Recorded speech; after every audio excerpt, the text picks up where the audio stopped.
masa Advent, masa sebelum kita mengingat akan kematian Tuhan Yesus Kristus, kita akan bersama-sama belajar tentang firman Tuhan dari perkataan Tuhan Yesus Kristus di atas kayu salib.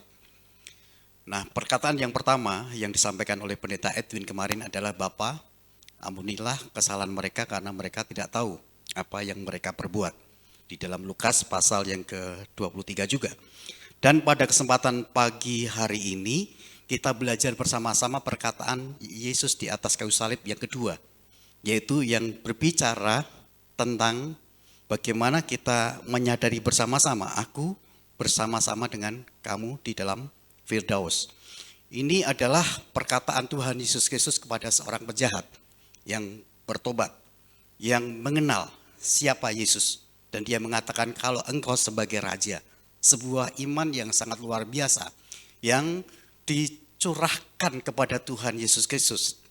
Nah, saudara yang saya kasih di dalam Tuhan, mari kita akan bersama-sama belajar secara singkat berkenaan dengan bersama Yesus di dalam Firdaus. Nah, ketika kita bersama-sama beberapa tahun yang lalu, kita pernah melihat ya, kalau yang zaman-zaman bahala, yang usia-usia mungkin pada masa pernah melihat uang Rp1.000 pada masa lalu, itu adalah seorang tokoh yang sesungguhnya pahlawan asal Maluku, aslinya bernama Thomas Matulesi, yang selalu bisa kita temui sosoknya dalam gambar di selembar uang Rp1.000 atau yang dikenal dengan pahlawan Patimura. Kita bersama-sama menyadari tentang kegigihan untuk melawan penjajah Belanda. Inilah yang sesungguhnya yang patut diteladani. Dia memimpin perang demi memperjuangkan kemerdekaan Maluku dari penjajahan Belanda. Di usia yang masih bisa terbilang muda, Patimura akhirnya dihukum gantung di usia 34 tahun. Hukuman gantung tersebut dilaksanakan di benteng New Victoria pada 16 Desember 1817. Jadi ada sosok pribadi seorang yang memang benar-benar mengerti tentang kebenaran dan dia rindu untuk boleh dapat mempersiapkan seluruh rakyatnya bersama dengan orang yang ada di Maluku untuk memperjuangkan tentang kemerdekaan yang ada di sana.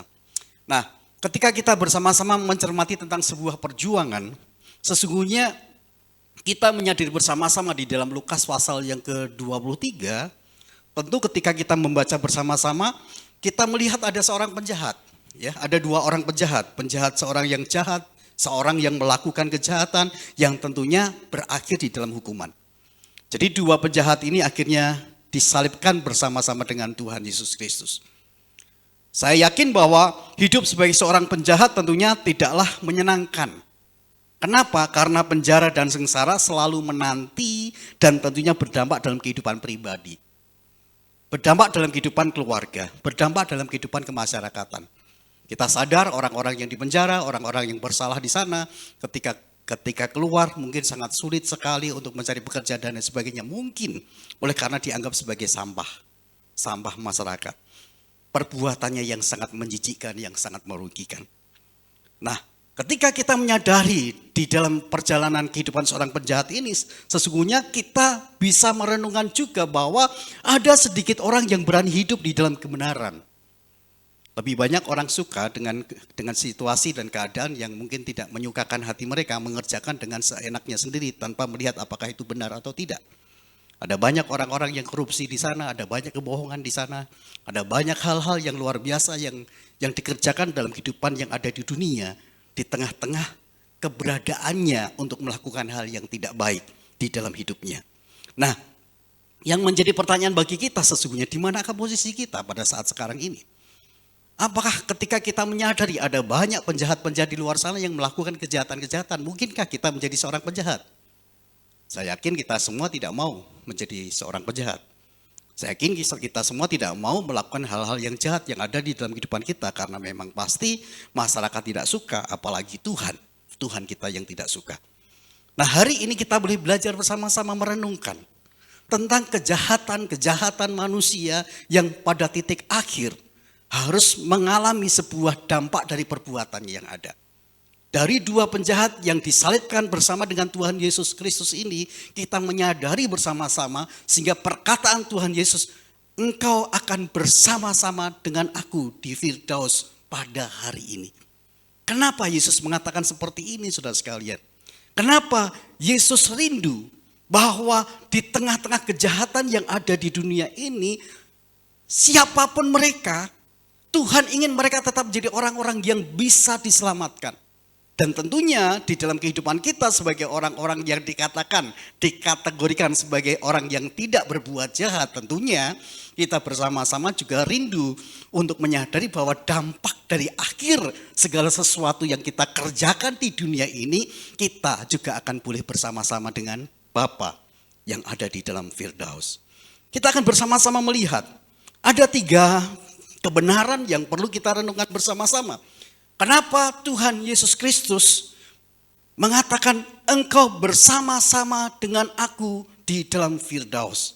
Bapak, Ibu, dan saudara yang saya kasih di dalam Tuhan, yang pertama kita harus tahu siapa diri kita.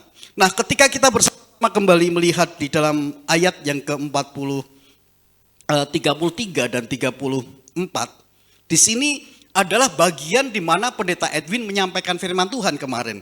Ketika mereka sampai ke tempat yang bernama Tengkorak, mereka menyalibkan Yesus di situ dan juga kedua orang penjahat itu, yang seorang di sebelah kanannya dan yang lain di sebelah kirinya. Yesus berkata, ya Bapa, ampunilah mereka sebab mereka tidak tahu apa yang mereka perbuat, dan mereka membuang undi untuk membagi pakaiannya. Kita bersama-sama menyadari di dalam ayat yang ke-33 dan 34 ini, sesungguhnya kita harus sadar kalau kita ingin bersama-sama dengan Tuhan Yesus Kristus di dalam Firdaus. Firdaus adalah tempat yang ada dalam sebuah kedamaian, tempat yang indah, tempat yang nyaman, tempat yang tidak ada sakit penyakit, tempat yang sungguh-sungguh sangat-sangat membahagiakan kehidupan orang-orang yang ada di sana. Dan tentunya itu adalah menjadi bagian di dalam kehidupan kita sebagai orang-orang yang percaya. Kita semua bagaikan musafir. Kita ada di dalam perjalanan di dunia yang akhirnya nanti kita akan masuk di dalam liang kubur. Kemudian kita mati, kemudian roh kita kemana? Ini yang patut menjadi sebuah perenungan bagi kita. Sehingga kita harus menyadari kalau kita ingin bersama-sama dengan Yesus di dalam Firdaus, maka kita harus tahu siapa diri kita. Penjahat-penjahat yang melakukan kejahatannya berdampak kepada penjara, berdampak kepada sengsara, berdampak kepada hukuman. Ada banyak orang-orang yang mengolok-olok. Ada perwira-perwira Romawi. Ada orang-orang yang menyaksikan dan melihat Yesus. Apakah mereka semua adalah orang-orang yang nantinya akan bersama-sama dengan Yesus di tempat Firdaus, di tempat yang nyaman? Ketika mereka tidak tahu siapa dirinya, maka mereka tidak akan pernah tahu kemana nanti mereka akan pergi setelah mereka mati di dunia ini. Seorang penjahat mengolok-olok Tuhan Yesus, ya. Kalau kamu sebagai raja, seharusnya kamu bisa membebaskan dirimu. Jadi penjahat yang sudah disalibkan mau mati saja masih mengolok-olok, ya. Masih menghina, mengintimidasi dan sebagainya. Tetapi di satu sisi ada seorang penjahat yang menyampaikan kepada Yesus, jikalau engkau nanti datang sebagai raja, maka ingatlah akan aku. Saudara yang saya kasih di dalam Tuhan, ini menjadi bagian yang sangat penting bagi kita. Kalau kita menyadari siapa diri kita, maka kita akan berhati-hati, kita akan berwaspada ketika kita menjalani kehidupan kita di dunia ini.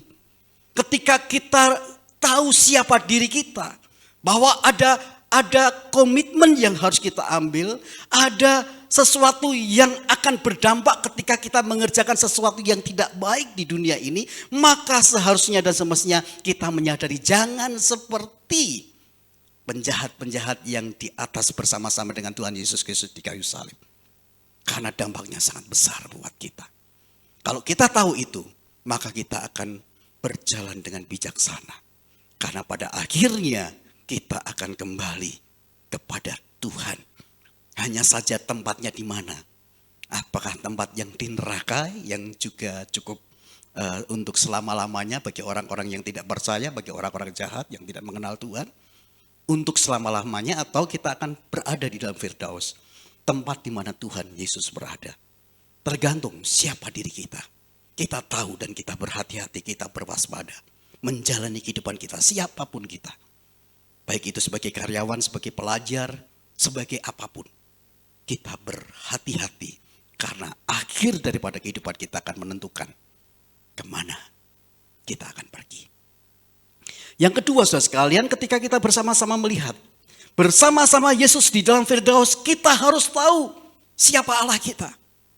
Bukan hanya sekedar tahu siapa saya, lalu saya berhati-hati, saya berwaspada untuk berjalan melangkahkan kaki saya, berjalan di dalam dunia ini di tengah-tengah aktivitas sepanjang hari, kemudian kita berwaspada, kita harus teliti, kita harus cermat, kita tidak melakukan kejahatan atau kejahatan apapun. Bukan hanya sekedar di situ, tetapi kita harus sadar siapa Allah kita. Kita harus tahu siapa Allah kita. Di tengah-tengah kepepetnya seperti itu, saudara sekalian. Seorang penjahat yang akan meninggalkan dunia ini di atas kayu salib oleh karena kejahatannya. Dia menyadari, Yesus, ingat akan aku kalau engkau datang sebagai raja. Sebuah keyakinan iman di detik-detik masa kritis hidupnya, dia masih bisa mengatakan, Yesus ingatlah akan aku jikalau engkau datang sebagai raja. Sebuah keyakinan iman yang sangat dalam dari seorang penjahat, sehingga dia mengatakan Yesus sebagai seorang raja. Dia menyatakan bahwa Yesus adalah Allahnya, menyatakan bahwa Yesus adalah pribadi yang bisa menolongnya, yang tidak ada tempat atau pribadi yang lain yang bisa menolong. Seorang yang sesungguhnya harus masuk di dalam tempat yang namanya perapian neraka. Rasanya ini juga boleh menyadari di dalam perjalanan kehidupan kita sebagai orang-orang yang percaya. Jangan pernah salah kita melangkah, kita sadar, kita tahu kita sebagai orang-orang Kristen yang seharusnya mengidentitaskan diri sebagai orang yang percaya kepada Allah. Sehingga ketika orang-orang menyaksikan kehidupan sepak terjang di dalam kehidupan saudara, orang-orang lain menyaksikan Kristus yang menghidupi kehidupan saudara, saudara menjadi saksi-saksi yang terbaik dimanapun saudara berada.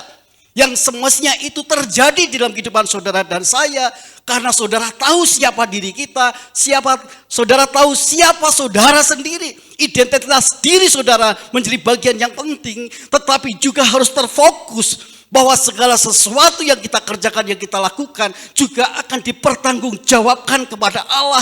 Sehingga kita menyadari bersama-sama bahwa kita tidak akan pernah bisa melakukan hal apapun yang ada di dunia ini tanpa seizin Allah.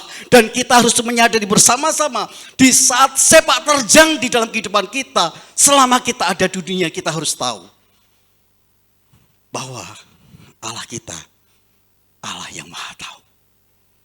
Ketika kita menyadari Allah kita adalah Allah di dalam Yesus Kristus. Ketika kita mempercayakan hidup kita seperti seorang penjahat yang akhirnya dia menyerahkan dirinya, ingatlah akan aku kalau engkau datang sebagai raja, yang memberikan sebuah kesempatan. Saudara dan saya masih ada kesempatan untuk menikmati kehidupan mungkin 1, 2, 3, 4 hari dan mungkin bertahun-tahun yang akan datang. Bukan seperti seorang penjahat yang hampir mati baru mengingat Tuhan Yesus Kristus. Tetapi ketika kita bersama-sama mungkin masih diberikan kesempatan menikmati kehidupan dalam kurun waktu yang cukup lama. Apakah kita masih tetap mampu memiliki iman yang kuat di dalam kehidupan kita? Siapa Allah kita? Allah di dalam Yesus Kristus yang sesungguhnya melihat semua manusia supaya mereka semua tidak binasa, supaya mereka semua bertobat, memperbaharui kehidupannya dari yang jahat menjadi anak-anak Allah yang memuliakan Allah, dari yang baik yang senantiasa terus mempersembahkan hidupnya kepada Allah. Tetapi juga bagaimana kita masih tetap konsisten, tetap teguh, kokoh, kuat di dalam kesetiaan kita kepada Tuhan Yesus Kristus. Dia mati di atas kayu salib, ingin menebus dosa saudara. Jadi ketika kita menyadari bersama-sama bahwa Yesus Kristus satu-satunya yang bisa memberikan kedamaian tempat di mana dia berada, kita harus percaya itu. Kita harus yakin siapakah Allah kita. Dia adalah Yesus Kristus. Jangan sampai kita memperjualbelikan Allah kita kepada perkara-perkara yang ada di dunia ini, yang hanya sementara. Tetaplah percaya kepada Tuhan Yesus Kristus. Yang ketiga, saudara sekalian, bagaimana kita bisa bersama Yesus di dalam Firdaus? Kita harus tahu siapa diri kita. Kita harus tahu siapa Allah kita. Kita harus tahu di mana tempat Allah dan kita.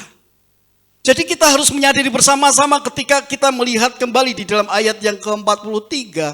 Kata Yesus kepadanya, aku berkata kepadamu sesungguhnya hari ini juga engkau akan ada bersama-sama dengan aku di dalam Firdaus. Siapa yang mengatakan pribadi yang ada di dunia ini yang bisa mengatakan, hanya satu-satunya yang mengatakan hari ini engkau akan ada bersama-sama dengan aku di dalam Firdaus adalah Tuhan Yesus Kristus. Kita bersama-sama ingat tentang Taman Eden ya. Bagaimana sebuah tempat yang nyaman ketika tidak ada dosa dan sebagainya, Adam dan Hawa yang ada di sana. Ada sebuah kedamaian, ada sebuah kesejahteraan. Dan seharusnya dan semestinya itu juga menjadi bagian. Ada kedamaian, ada kesejahteraan yang patut menjadi tujuan pada akhir hidup kita. Saudara yang saya kasih di dalam Tuhan, hari ini saya mengirimkan sebuah cerita dari saat teduh pribadi dari PBI dari Jabatara. Cerita ini tentang tukang kayu dan rumahnya, kalau sudah membaca pagi tadi. Ada seorang tukang kayu tua bermaksud pensiun dari pekerjaannya di sebuah perusahaan konstruksi real estate. Ia menyampaikan keinginannya tersebut pada pemilik perusahaan. Tentu saja karena dia tak bekerja, dia akan kehilangan penghasilan bulanannya. Tetapi keputusan itu sudah bulat dan dia menyampaikan mengundurkan diri. Karena ia merasa lelah, ia ingin beristirahat dan dia ingin menikmati sisa hari tuanya dengan penuh kedamaian bersama dengan istri dan keluarganya. Pemilik perusahaan merasa sedih kehilangan salah seorang pekerja terbaiknya. Ia lalu memohon pada tukang kayu tersebut untuk membuatkan sebuah rumah untuk dirinya. Tukang kayu itu mengangguk, menyetujui permohonan pribadi pemilik perusahaan itu. Tapi sebenarnya dia terpaksa. Ia ingin segera berhenti. Hatinya tidak sepenuhnya dicurahkan. Dengan ogah-ogahan ia mengerjakan proyek itu.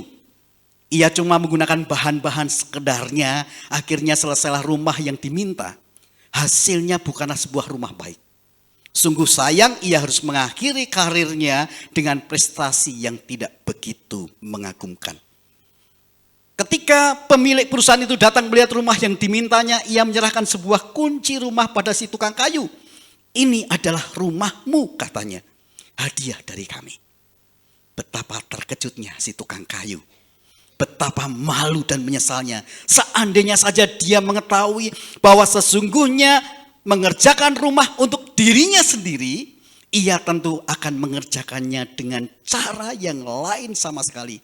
Kini ia harus tinggal di sebuah rumah yang tak terlalu bagus dari hasil karyanya sendiri. Saudara sekalian, ini adalah sebuah kisah, sebuah cerita yang patut juga menjadi sebuah perenungan bagi kita bersama-sama. Bahwa sesungguhnya di saat kita bersama-sama ada di dunia ini, kita sedang berjuang untuk membangun rumah kita.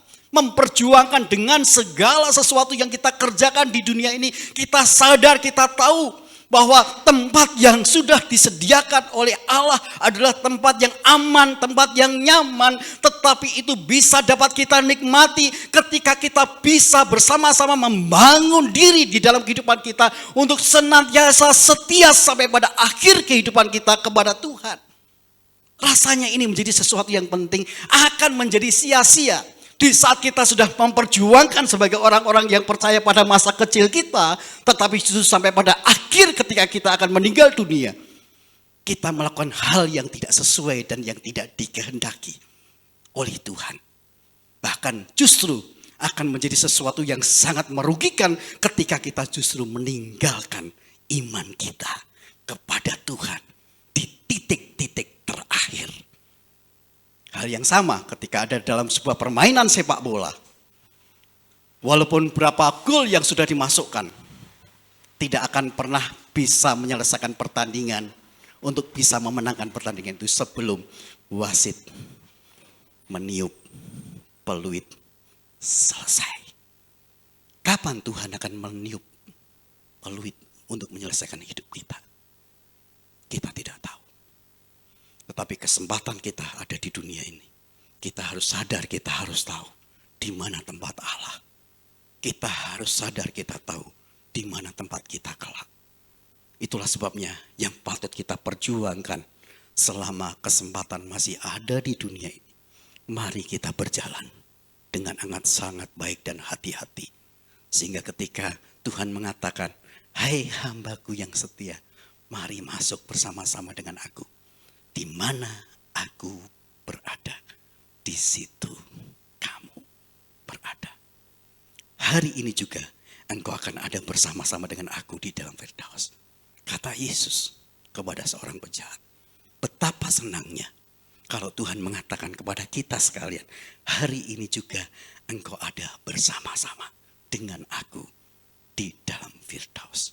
Saat waktu yang akan menentukan. Di balik semua sepak terjang saudara, kesempatan yang ada di dunia ini, mari pergunakan dengan baik. Dengan satu tujuan adalah di mana Tuhan berada. Di situ kita akan berada bersama-sama dengan Tuhan kita.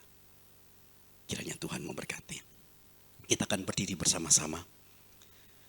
Mari kita akan merenungkan firman Tuhan di pagi hari ini. Dengan kekuatan kasih dan pertolongan yang datang dari Tuhan, kita boleh berani menyatakan statement iman kita. Di mana Tuhan berada, di situ kita berada. Mari jaga hati kita, jaga iman kita, jaga langkah kita untuk sampai kepada titik akhir. Di mana Tuhan berada, di situ aku berada bersama dengan Tuhan. Karena salibmu menjadi keyakinan iman kita, hanya Kau Tuhan di hidupku.